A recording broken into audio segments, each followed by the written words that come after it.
Give me one thing right now that you think's not working. The way you'd like it to work. Follow up. Follow up. Okay. Follow up with. I mean, we have things we're putting in place, but it's still not where it needs to be. Just we're hounding out proposals and pre-quals all day long, but we can't keep up with.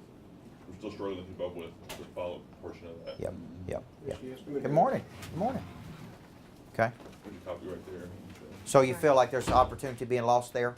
Yeah. If you could quantify, now this is, here, I want to make you feel a little bit better about this. I was with HBM yesterday. You guys know I go to HBM once a month or coach those guys. And no matter where I'm at in the country, one of the biggest challenges right now is follow-up. It's a problem for everybody. Does that make sense? So the problem too is that we can't quantify it. How much money are you actually losing due to lack of follow-up? Does that make sense? Now the reason this is a big deal is because as markets tighten, there's a lot of money left on the table when we didn't follow up. Does that make sense? So how many touches do you think people are going? Do you think it's a time situation? It's a time thing. Yeah. It is. Yeah. And demand? Mm-hmm. One of the interesting things that he said in Ray Kroc in the movie The Founder is increase supply and demand will follow. That's kind of opposite of what we think, isn't it? Yeah, that's true. Definitely. He talks about increase of supply. Let's build these McDonald's. Let's build more and more McDonald's, right? And demand will come with it. Not the opposite way around. Not if people want burgers and let's go build more. Let's go build more, then they'll come. I mean, that's right. That's pretty interesting. Mm-hmm. But follow-up is critical because I just want you to constantly remember and quantify. And I stay up at night about follow-up. You know, Takesha will tell. I'll remember a person that showed up at an event 7 weeks ago. You know what I mean? That walked up to the table, and I'm like, did we follow up with that person? Because they were interested, right? One of the strongest compliments one person can give to another person is, I'm interested in you. Because and this is critical, because there's a lot of people they can be interested in, right or wrong. Well, Well, that's a fact. But here's the problem: if you don't pay interest in them, the people today very easily get slighted, especially in your industry, right? And they think there's an endless supply of mortgage people, and if I don't get a call back from Michael Brown's team, I'll just move on to somebody else, right? Or if I don't have a persistence. So I want you to think of a follow-up as a dogged persistence. But a lot of it has to do with the capturing of information and the storing of information and how you utilize that information. Does that make sense? One of my favorite shows is Billions on Showtime. And it's about a hedge fund manager. And there's a line he said early on that I never forgot. He said, everybody gets the same information, just some people do. Some people know more to do with it than other people do. Isn't that the mortgage business? that's good. Yeah. Everybody gets the same information. Some people just know how to use it better than other people do, right? Well, when you look at what's happening in the mortgage world, yesterday when I was studying, Zillow, Trulia, Realtor.com, Homes.com, if you look at, there's only 2 or 3 places people go consistently, and they basically own all the information, right? That's why Rupert Murdoch spent $1 billion to buy Realtor.com, because who controls the information controls the ball game. Then he can sell that information. And how valuable is that information? I mean, there will be a day coming soon where you can buy your real estate on Amazon. You with me? And you start asking, now why would they do that? Why not? Just think about how much sales they have when a person buys a new house. Do you know how much money people spend on just pets alone? They got to buy a little fence and a house and a bed for the pets. And then they got to furnish the house. So it would be to someone like Amazon's benefit to be in the real estate business, because then they fund all those people to buy all their furniture on Amazon. Does that make sense? Well, the more people that get in the ball game, the more it's going to dilute real estate agents. Because some people are going to say, look, I don't need this people. I can just go online and find my house. Does that make sense? Now think about this. This is where the world's going. Okay? So having information is one thing. Doing something with information is another thing. Okay? And one of the reasons I brought Eric on board is because I realized that we have big clients that sometimes can't get access to me because I'm somewhere in the world and they need something. And I want to train those clients that if you need something from me, you call him and he will get you an answer. So if Micheal Brown says, look, so-and-so, this big team wants to do an event with you and we got to know in the next 30 minutes. You understand what I'm saying? Well, what if I'm in with HBM all day and I can't get back to you? Because I can't sit there with my phone all day and coach them. You see what I'm saying? So I realized the fact that that's kind of what I was telling you early on is what if somebody could get access to you faster and you could get them answers faster? How valuable would that be to them? Versus I need Micheal Brown, but I can't get in touch with him because he's overloaded. They don't care that he's overloaded, right? You don't care if I'm in Minnesota. You just know, hey, I got something happening and I need to know fast on this, and that's how things are moving. The world's moving so fast. So I'm going to try to train our big clients. If you need me, go to him, and he will get to me and get you an answer fast. You follow me? So follow-up is critical, and I see, to me, the speed of information. How fast can we take this information and turn it into money? You follow me here? And you can't do that with just one or two people. I mean, you got to have a team of people. If you see what we're doing video right now, we're pumping out 5 times the amount of video, which is increasing my YouTube views, not by a few thousand, by 50,000. You see what I'm saying? We're picking up 100 new subscribers a month because we're pumping out more stuff to feed this animal. So to me, it's about speed and information. But if I brought in a big bag of money and showed you, and I swear I'm gonna do this at some point. I keep talking about it, Takesha, but I hadn't done it. Mm-hmm. I'm gonna bring in thousands of dollars in a trash bag, and I'm just gonna open it up and dump it on the table, and I'm gonna say that could be yours if you did a better job following up, right or wrong. So anytime you think about follow up, so break it down, and we got to capture the information, right? We got to assign the information, and we got to have speed to that information. And the faster and the better we can do that, then the more money we're going to make. Because there is a game of speed today, right? Who controls the information wins, okay? So follow-up is one thing you think you can be doing better. What else? What about you guys? We're talking about one thing you think it's not working the way you want it to. I think more it's just articulating our value. Okay. Articulating your value? Mm-hmm. Yeah. Opposed to someone else, the competition. That's right. So if you're going to go with someone else, the value that you'll have with us is going to benefit you more in the end. That's right. That's right. But sometimes it's the issue to get that point across. Well, and what you're talking about is kind of reputational capital. And I was telling Takesha this morning, if we pick up the Wilson team, which I think we have, right? Mm-hmm. And the DeSims team, which we're working on, and we got Micheal Brown, and we got the other people we're coaching, it won't be long before we could run the whole table in Nashville. Does that make sense? Because these people are going to start asking, why are all these big-time people turning to that person? Well, how do we leverage that capital? You follow me here? So my play is, we're outsiders. We don't drink the Kool-Aid, mortgage business or the real estate business. You know what I'm saying? We're coaching you on different things than they are. But what your play is you got to be able to tell the story of why are all these people coming to you? How do you run the whole table in all of Nashville and Brentwood? Does that make sense?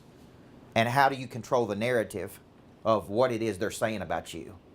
Okay? Because like I said, all said and done, it's just a big commodity. So when you're selling a big commodity, what you got to sell is a story.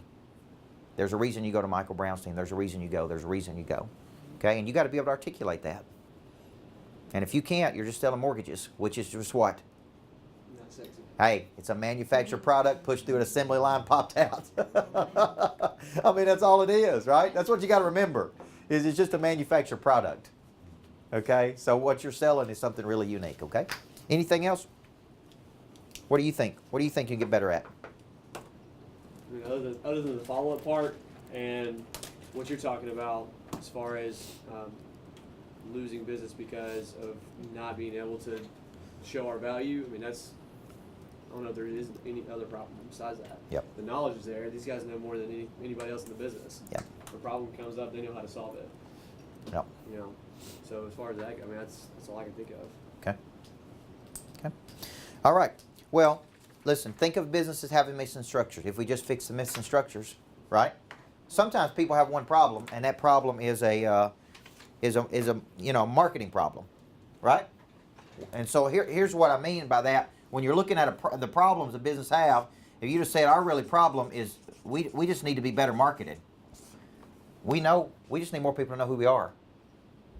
But if more people know who we are, more people are going to come in the door. If more people come in the door, we got a follow-up problem, right? Last night I was stranded in an airport in Minnesota, and there's been a lot of bad weather, so I've been delayed a lot. So all the restaurants in St. Louis were just completely packed. Nobody could get in, and they were walking around saying, hey, if you go in here at Chili's, you're going to have to wait an hour, hour and a half. They don't have the staff. You see what I'm saying? They don't have the staff to support all this demand. So they said, go down to this little place in the end, you'll get served faster. Okay? Now, and this is going to tie into what we're talking about today. And so I go down there, and they got one server. in a little tavern, like a bar, like a St. Louis bar. They got one woman and one bartender and 100 people trying to eat. So the guy who said go down there, I said, look, I went down there earlier and I didn't see any food on anybody's table. And I need to eat. So something's going on, right? Well, I noticed down there they had a little button on every table that said, we believe in fast and speedy service. Hit this button if you're ready to be served. And I said, I'm going to just see if this works, right? Because I'm over there just hitting the button. That poor girl was running around, right? I'm like, I've been hitting the button for 20 minutes. See, why would they put that on the table? Does that make sense? So there's a disconnect between what they're promising and what you're getting, right? And it's almost to the point that it was comical. Like, just take it off the table. Because it ain't going to happen, right? I mean, it was just a comedy show. Okay? And so for you, today we're going to talk about this concept of customer obsession. When you really study the best companies in the world, they're all obsessed with the outcomes they get for their customers. Amazon is the number one, right? Like Bezos is fanatical about the experience from a customer. He wants you to be able to order it and get it quick. I mean, that's why they're interested in drones. That's why they're interested in you ordering it this afternoon and them delivering it. I mean, there'll be a day you order it and a little drone just drops it off at your doorstep. Like within an hour. Does that make sense? When he says the everything store, he literally wants to sell everything in one place. And he is obsessive about it. Right? When you study Airbnb and how they founded Airbnb, initially they did nothing for 5 or 6 years until they finally went and talked to some of their customers, and their customers gave them feedback, and they listened to their feedback and they reacted to what the customer said and they changed it. So people said, you know, it's kind of creepy having a stranger stay at my house that I don't know. So they created profiles. And if you stay at an Airbnb place, what they're really supposed to do is they're supposed to greet you. This is very different than what they do, because I own VRBO properties and we don't do this. They're supposed to greet you. They're supposed to show you around the house. They're supposed to show you how everything works. They're supposed to have a gift for you. A lot of them don't do it, but they're supposed to. Like, they're supposed to look at your profile and know that Eric White loves this university, so they've got some, like a hat for him, you see what I'm saying? Or he's a big Predators fan, so they got a hat for him when you show up. And that's what they're supposed to do. That's the way it's set up, so it's a great experience, because it started off as air, bed, and breakfast. Airbnb. Everybody follow me here? Last night I'm reading a book about Uber, and the guy said if we just deliver a better customer experience than any taxi cab in America, we will dominate the market. You follow me here? So what I've started looking at is all these companies that are worth billions of dollars, the number one thing they all have in common is what? They're all obsessed with their customers. They're all obsessed with how they can get their customers to a much better place. Okay? And when you lose that, a lot of times what I see is the customer becomes a nuisance, especially in the mortgage process, right? People start seeing the customer as a nuisance, whether high maintenance, whether they got a lot of questions, whether, dumb, whether they don't pay attention, whether they don't get their stuff in. And I think you got to reorient this to where you start saying, how do I become obsessed with getting my clients to such a better place in their life that they will literally go fight for me? And so here's one of the things that Airbnb says. Instead of asking, how can we make this better for you? That's the wrong question. How can we make it so good for you that you run and tell other people? You see the difference in those questions? Mm-hmm. Like if I ask you, how can we make it better? You say, well, I wish, Michelle was friendlier, and, I wish this person got back to me faster. They'll tell you that, right? But that's the wrong question. The right question is, how do we freaking change your life so much that you will run and tell everybody you know that they better not ever use somebody else other than me? Does that make sense? I got 2 text messages from 2 of our customers this morning, and man, almost made me cry because they were so strong about what the coaching is doing in their life. Does that make sense? Here's my thought. How do we do that for all 300 of our customers? You see what I'm saying? Now, my first goal is what? Get to how many? 25. If I can get 25 people fighting for me like that, everybody with me? We can make a couple million more dollars with just 25 of them. I don't expect all 300 to say this changed my whole life. But if we can get 25. So we're going to step back today and look at this customer obsession. Who do you think at Churchill is customer obsessed outside of your team? Is there anybody that you think does a great job with the customers? I think Kathy Cook that's how she thinks. I mean, Yeah. I would agree. Think about when's the last time you went to a place that you felt like was customer obsessed? Chick-fil-A. Yeah, yeah. It's almost like if they say "my pleasure" one more time, you just want to punch them in the face. Don't you? It's like, I get it, man. It can't be your pleasure to serve that chicken sandwich that much, right? I mean, they're like so excited about, right? that's true. Right? That's true. But look at every time you go to Chick-fil-A, look at it. It's packed.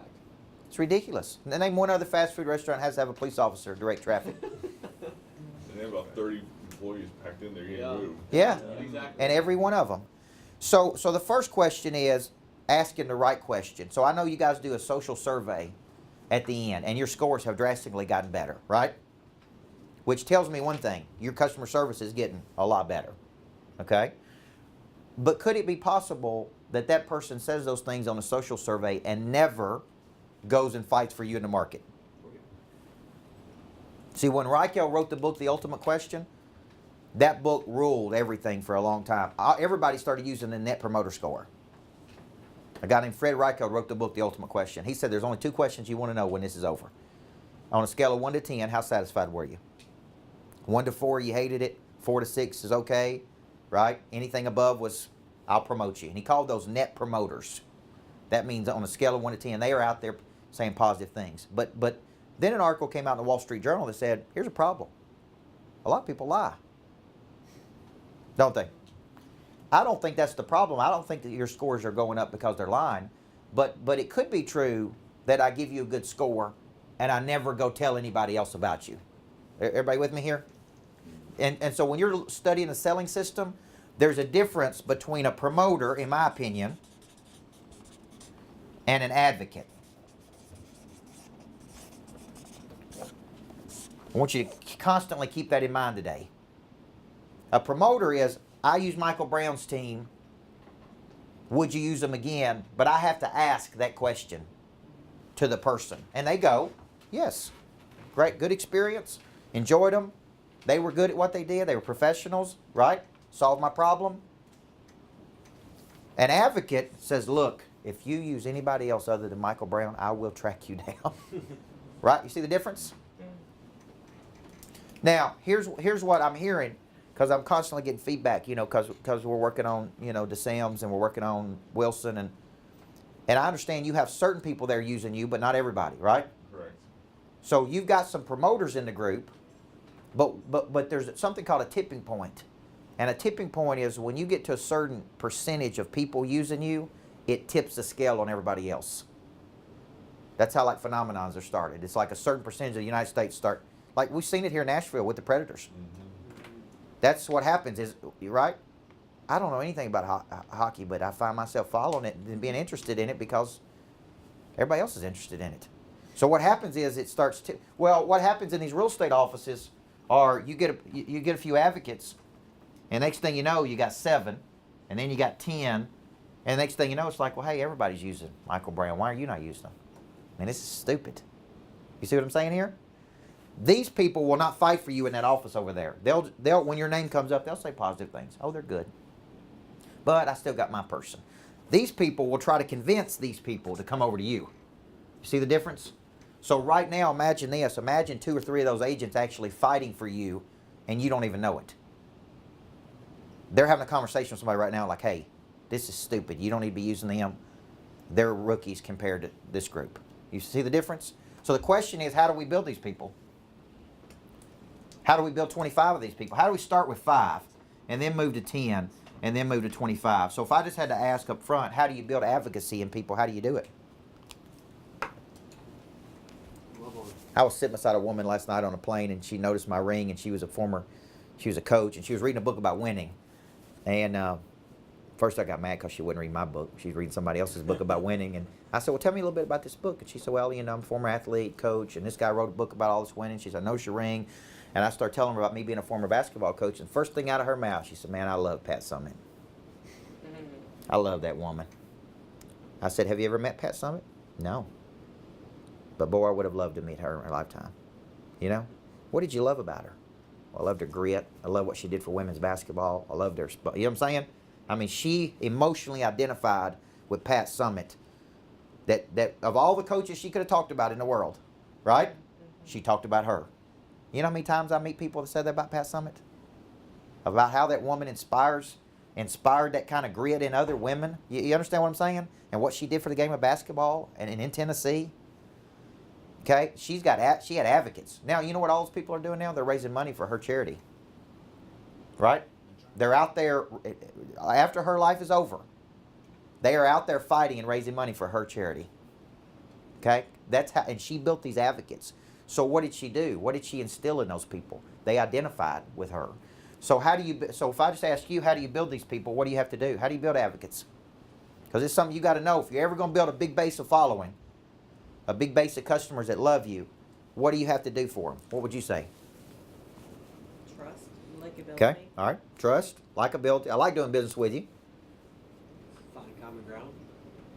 Okay, find common ground. Because there's emotional identification, and emotional identification is I don't actually know you, but I identify with you. Something about you I really like. A lot of people emotionally identify with people they've never met before. That's why you like the actors you like, the politicians you like. You understand what I'm saying? You've never met them, but you've seen them enough to say, man, if I ever met that guy or girl, I'd like them. So here's the biggest thing I want to tell you when it comes to customer obsession. If people, the way you build advocates is you fight for them. And if they feel like you're fighting for them, they will want to fight for you. Does that make sense? So you got to constantly remember this, is I'm fighting for you. You're my customer. And I'm fighting for your time, for your energy, for your success, right? And I have noticed if you will just slow down and spend time with your customers and just listen to them sometimes and ask them questions and shoot them text messages or be there for them, or when they go through hard times, be right. Does that make sense?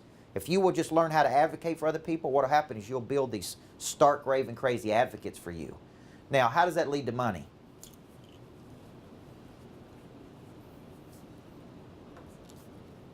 They're marketing for you all the time. Right, all the time. So you're getting referrals going, man. And when you ask for them to help you, they're like, I'm in. Whatever I got to do to help you, right? I'm there for you. So it leads to money. Now, Eric and I both work with a guy named Rick Insell, who was the head coach at MTSU, and he increased attendance for women's basketball games from 695 people a game, that's including the referees and the team members, and the people that work at the game, to over 4,000 a game. He increased attendance like 600%.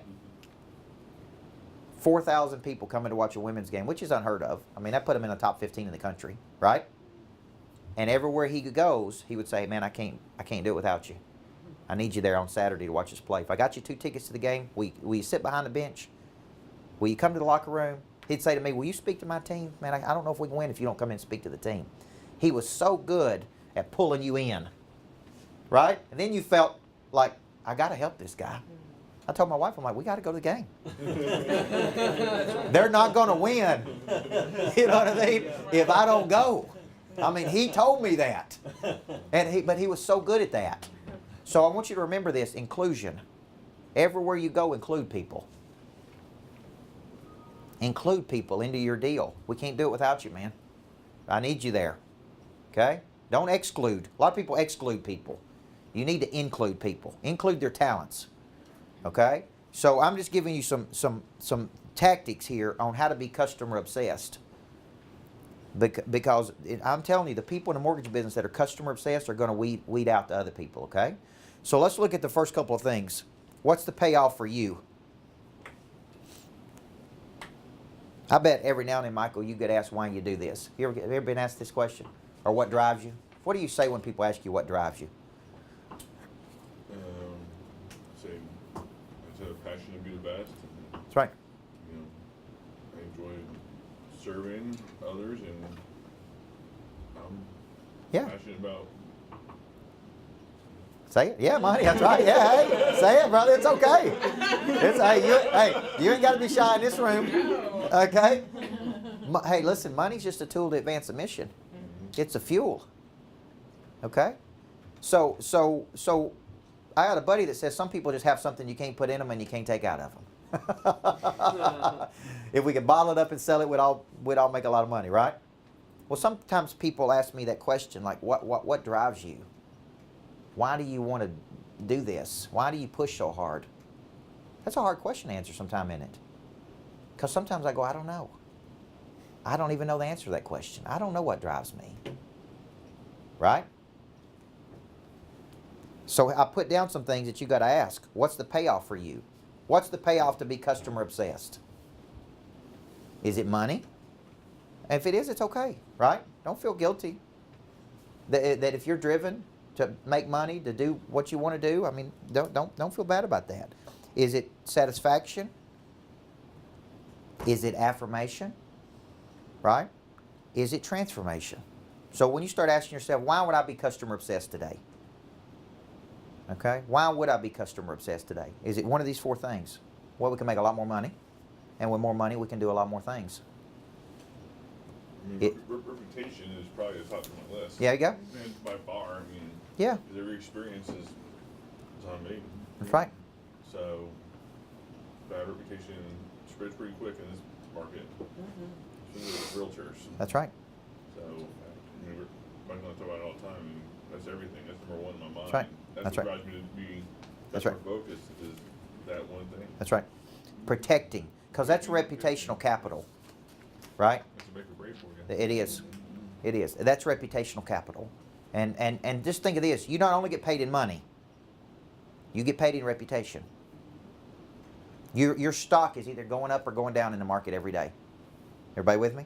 Your reputation is your residual in this transaction. That's exactly right. That's exactly right. And you said the word, a lot of it's transactional. But your reputation builds the residual business. The one flaw with the mortgage business is what? There's no residual revenue. Right? I mean, we bring in $500,000 a year in residual money through my coaching programs. Does that make sense? And I had to do that because I didn't have any residual money. I just go speak and get paid and go home. And then have to go get another one. Right? Well, the only way to build residual money is what? Referrals. Is that we are getting massive referrals every month. Everybody follow me here? Because if you had to design a business model, you would not design it the way the mortgage business is designed. Right or wrong? Because there's no residual. Those financial advisors that wake up with a couple $100,000 a year when they get out of bed because they sold somebody in '76, that's a pretty good deal. But that's not true of the mortgage business, okay? So I want you to think about what drives you. Look at that last one, transformation. Because I want to get to the point where that's what's driving you. Is you get fuel when you are getting people to a much higher and better place in their life. They have been transformed by a relationship with you. It's not transactional. It's not just a manufactured product. Is that you really, at the end of the day, can go home and say, man, we really helped a lot of people today.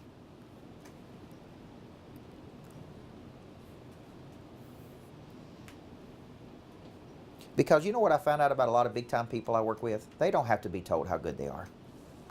I actually watch people when they compliment big time people and it just kind of bounces off of them. Because you know how many times they've heard that? You know how many times they've heard, man, you're great at what you do? That's not where they get their real deal. Does that make sense? They get to a level where they get to, the way they really get fed is how many people can they help on planet Earth. They don't care how, you see what I'm saying? To me, I still think you're operating at a very low level if you constantly have to be told how good you are. You need to get to the point where you know you're good. You don't need it validated by anybody else. You follow me here? I know when I've had a good day and when I've had a bad day. And I can tell my wife, man, I wasn't on today. Or I wasn't clicking on every cylinder today. Or I didn't get enough sleep. Or I didn't, or whatever, right? And then I know when I went home and I tell my wife, I said, man, I was pretty damn good today. You know? I mean, I would have bought my own books today, you know? And she laughs because here's the deal. My wife don't know my potential. Only I do. You understand what I'm saying here? She don't know how far I can push it. The other people in your life don't know. My own mother don't know my potential. Okay? So measure this. Now, look at those 4 types of customers. Passive, detractors, promoters, advocates. Right now, it appears based on your scores that you are driving number 3. Right? Do you feel like you've got 25 advocates yet, or is that still working in progress? Work in progress. So let me ask you this: if I was in your top 25, and don't get hung up on don't get legalistic. I don't care if you got 25. You can have 10. Here's the philosophy: 10 people who love you will send you 3 referrals a year for 30 new deals. And what's the best part about these 10 people? They don't send you crappy leads. If you really build your top 25 correctly, and you are associating with high caliber people, they will not send you bogus leads because they value you and your time too much. Everybody follow me here. What if you are getting a lot of crappy leads? What is that saying? I mean, It's saying you need to fish in new ponds, right? Like my top 25 don't send me bogus leads. People that are not in my top 25 will send me some bad lead. But when you build these relationships, let's say you got 10, they will send you, they will, number one, go out and get you 3 a year. They'll fight for you that hard. That's 30 new deals a year. Well, look at that. That's 75 new deals a year. So here would be my question, though, and this is something we constantly kind of forget. Is it not true that this is where the most money in the selling system could be made? Yes or no? Yeah, the most money's not made in the hit list because that's new money.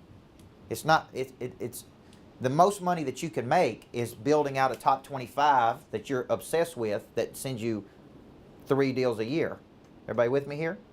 So if I was in your top 25, think of it like this. What do I get? Let's say I could be a big referral source for you. And I'm like, what do I get from being in your top 25? Should I get special treatment? Yes or no? Yes. I mean, legal. Nothing illegal. Okay? Got a camera on us today. But you see what I'm saying? But if I'm in your top 25, I should get special access to you. There should be special events with you. There should be special time with you. There should be, does that make sense? We should have a much different relationship than if I'm just a regular person out there in the world and we're acquaintances with each other. Are you seeing the difference between this and this? Okay? Because the reality is these 25 people may send you 5 people if they really do it right. So do you need to be really strategic with these people, yes or no? In my opinion, these should be your blue marlins. Like I've worked really hard for Steve Paulson to be one of my advocates. HBM. How many mortgage companies is he selling to? He's got 15,000 reps on HBM. You see what I'm saying? So I asked this question. How do I get that guy to be one of my top 25? Because he introduces me to mortgage companies all over the world. You follow me here? How do I get Mike Hardwick to be in my top 25? Michael Brown. Christy Wilson. You understand what I'm saying? Because these people's megaphones are bigger. So they may send you a lot of business. So you got to be thinking about in your deal, who is our top 25 and what do they get? So let's talk about that. What do you think? What do you think you're deficient in your top 25 right now? Because here's what happens a lot. Happens to me. I'm guilty of this. Is that sometimes we get busy trying to get new money that we neglect. I would say 99% of my people I would work with are promoters.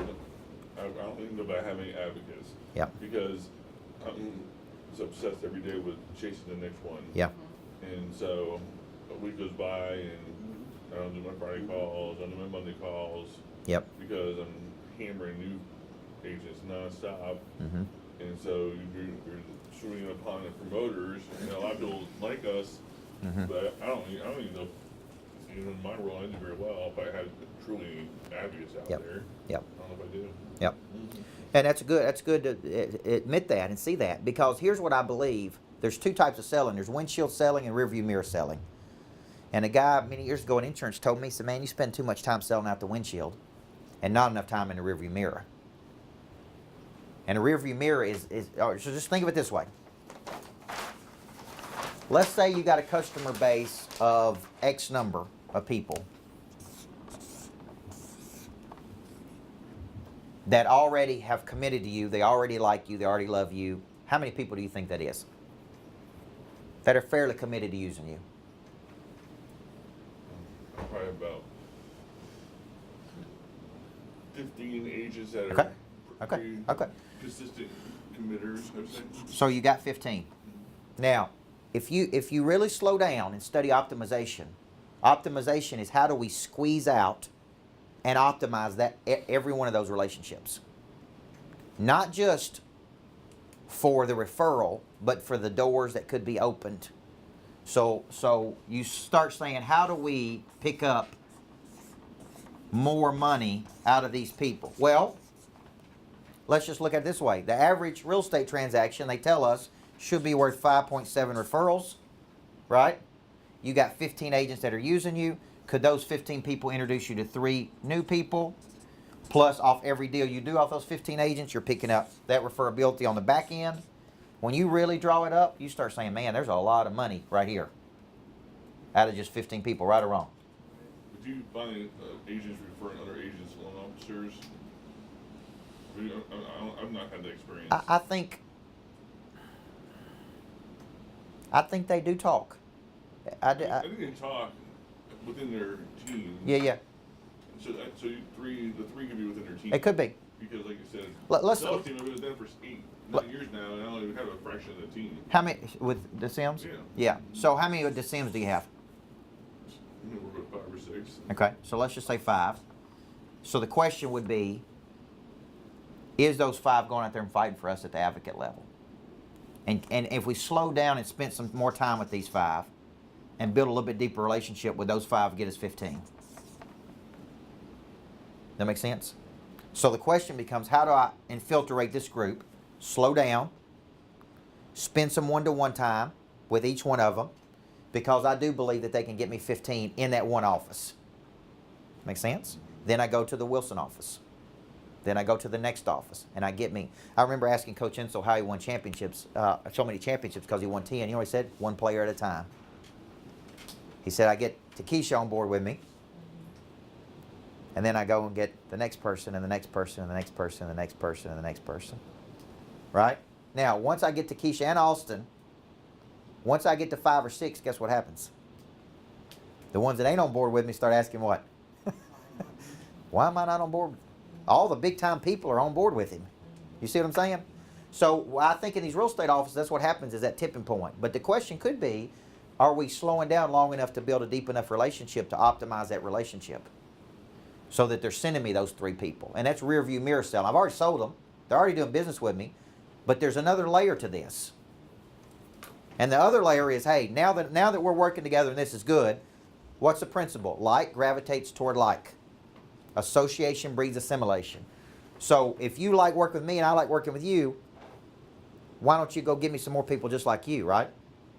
Because I can get them to the same level. Well, let's say it is kind of transactional.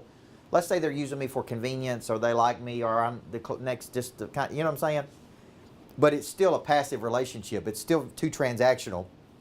They're never going to go fight for me in the market.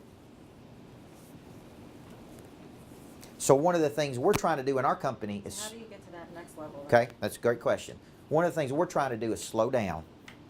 Even though we're onboarding more customers, slow down, spend more time with each one, listening to their dreams and hopes, and I call it onboarding them correctly, right? Being very intentional about this top 25. Like one of the things I'm going to put Eric working is he's going to work this top 25 to extract those 3 referrals. What does that mean? Call them, check up on them, organize events for them. You see what I'm saying? Spend special time. They should get VIP treatment. Right? Because there's ways we could even work together with you to help you get more real estate agents. We should be doing more events with you. Does that make sense? We should be doing more things together. We should be doing more public events together. We should be building more credibility together. Those are kind of things we need to be doing. Does that make sense? Now that we're building more team members, we can get to all this. And I told Eric, the number one thing you're going to be doing for us is helping us get to opportunity we can't currently get to. Right? There's opportunity we can't get to because we don't have enough people to get to it. So to your question, I think it's as simple as this. Let's slow down. Let's spend more time together. Let's be more intentional with who we got. Let me really try to get you to a much better state in your life, right? Let's get out of the transaction business and get into the transformation business. Let me become obsessed with getting you to the level you want to get to. And let me listen. This is an Airbnb principle. Let me listen to what you don't like and let me change it. That's what they do. They listen to their customers and they react. They don't get defensive, right? They ask customers, hey, what do you like and not like? And then when they give them feedback, they respond to it. They change things. So that's how I think you do it, right? But it's happening. It seems like we're moving so fast that it's almost like we think it's, I'm sitting there talking to you. You ever spend time with a person who's got a lot of money? You know, the first thing I noticed about a person who's got a lot of money? They're never in a hurry. You ever notice that? I sit down with people that are multimillionaires and they just sit, relax, talk.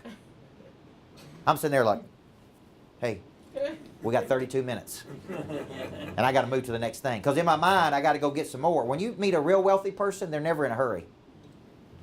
I mean, what I mean by, even when I went down to Miami and spent time with Cardone, who's a $100 million guy, he totally focused on me the whole time I was there. I was like, don't you have other things to do? He's like, no. He's like, you're here, you're my guest, I'm focused on you.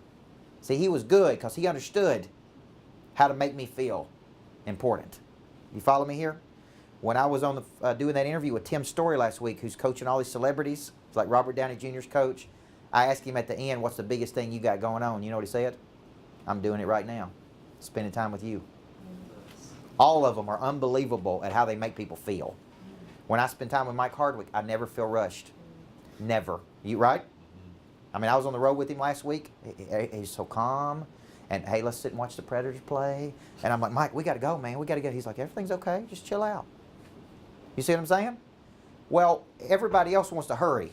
And when we hurry, we can't build relationship. You follow me here? And because the world is moving so fast. So I think one of the things you got to understand that I want you to take away from today is this. We got to move these promoter relationships to advocates. So what I would do, here would be your assignment, is I would take these relationships and target 5 that you want to move to another level. See what I'm saying? What can I specifically do to move it? And it's going to happen not always during work business, right? That means you may have to have dinner or breakfast. You may have to go to an event with them. You're going to have to learn to spend some time with your advocates outside of business hours. It ain't going to happen from 9 to 4 in a box. You with me? I mean, it's not. So this is important. So look at the top 25 on the second page. Our ultimate goal for your team, because we're trying to figure out how to constantly move the needle from where you are to where you want to be. Our ultimate is 25 relationships with high referral capacity who are fighting for you. So our goal is going to be 5. Start with 5. So I want you from today to identify 5 people that you say, I'm going to go to work on strengthening this relationship intentionally. I'm going to spend some time. I'm going to slow down. I'm going to think about them. From those, let's say we pick up 15 to 20 new referrals per year. Now, there's a misnomer about networking. How are many of you taught to network? Takesha, how were you taught to network? Yeah. Go to events, meet people, hand out business cards. Here's what I would tell you they don't tell you about networking first. First, you need to create some value that other people would want. You can hand out all the business cards you want, but unless you have something they want, why does it matter? Go to work on creating value for them. That's why, I mean, we knocked it out. I mean, I got one of these. Maggie got one from Christine. She was so thrilled about, our event. Yeah. That's truly added value. That's value. Too, and she was so appreciative. That's value. So So here's what I would tell you. We need to be doing more of those. we need to be targeting other groups. And they don't always have to be direct real estate agents. You could put business partners in a room. You can put strategic partners in a room. You can do small mastermind groups. I mean, there's all kinds of ways to do that. But that did create value for those people, you know? And she's a blue marlin, That's exactly right. for sure. So if you said, hey, one of my strategies is to get her as one of my big advocates, right? That means you're going to have to spend time with her, keep creating value, okay? And remember, the bigger the blue marlin, the bigger the network. Because those people can make one phone call and things happen. They can have one conversation with a person and things happen. Okay? If you got a little bluegills, they're going to get you other bluegills. Okay? So networking is not go to events and hand out business cards. Network is go to events, target 2 to 3 people, follow up, create value, build rapport and build relationship, and have something they want. It could be a connection to 2 people. Okay? It could be information they need. But you're constantly thinking, how do I help this person and this person and this person? How do I put these together? Right? Look at understanding advocacy. Here's all the ways that you get people to an advocate level for you. Number 1, you get me to a much better state. You stayed in the boat with me with high touch and high frequency. You saw me for who I was, not just a dollar sign. You picked me up when I was down. I think that's a song, isn't it? Sounds like a Celine Dion song. I was singing it when I was making this up. You consistently delivered the goods. Notice that one. How high is consistency in this equation? Gosh. In your business, it is like, hey, it's money in the bank, man. It's consistent, okay? You brought something to me I didn't have.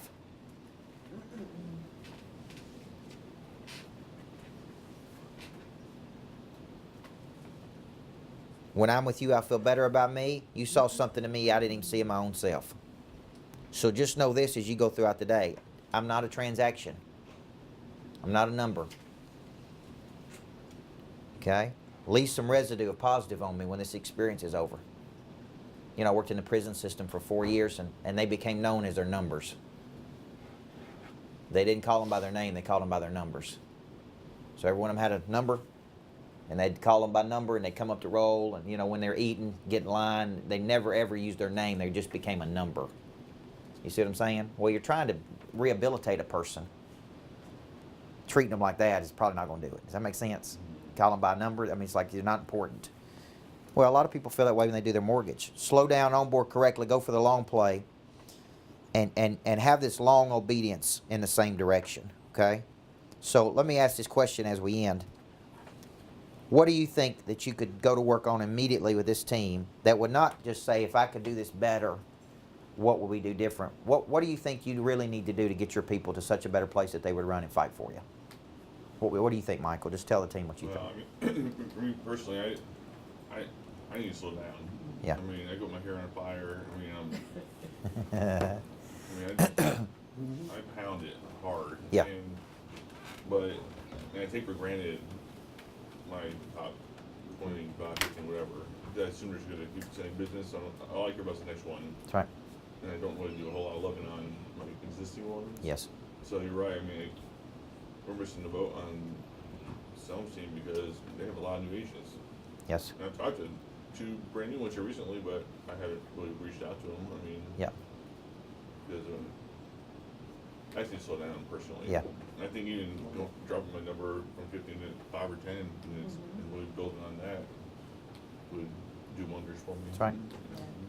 So I had a coach once that told me, take all the money you're spending on marketing, all of it, and put it into your top 25 customers. And that was his philosophy.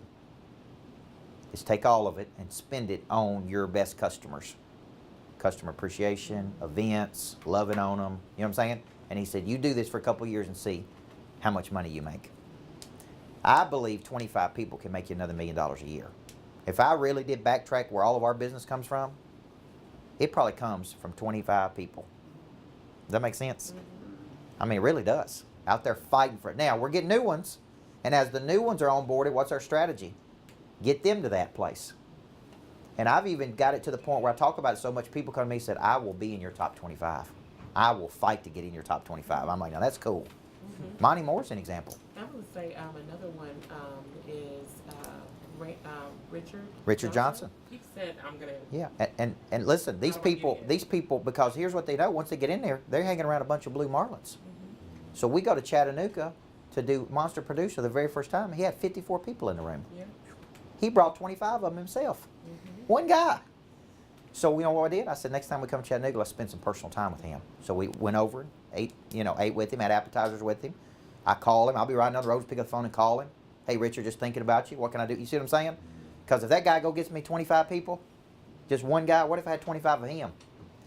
So you kind of make it to where this is like this club. It's kind of like an exclusive deal. And people want to get in there. Because once they get in there, they're in there with 24 other people that they know will build their businesses. Right? So I think you just need to slow down. Just remember, I'm not a transaction. As my daughter says, Daddy, I'm a real human being. That's what my daughter tells me sometimes. I'm like, I know, sweetheart. I know. I'm a real human being, Daddy. I'm like, I get it. But you know what I'm saying? She don't really know what she's saying. But that's how I want you to think. These mortgages are real human beings. They got real problems. They got real issues. They got real dreams. They're probably scared to death. But you know when what's it called after you buy something? Buyer's regret kicks in a mortgage. They say within seconds after signing the documents when you buy a mortgage because they're freaked out about the payment. You understand what? So a good mortgage person will call them and say, man, it's a good decision. It's a beautiful house, right? You're going to make great memories. This is going to be good.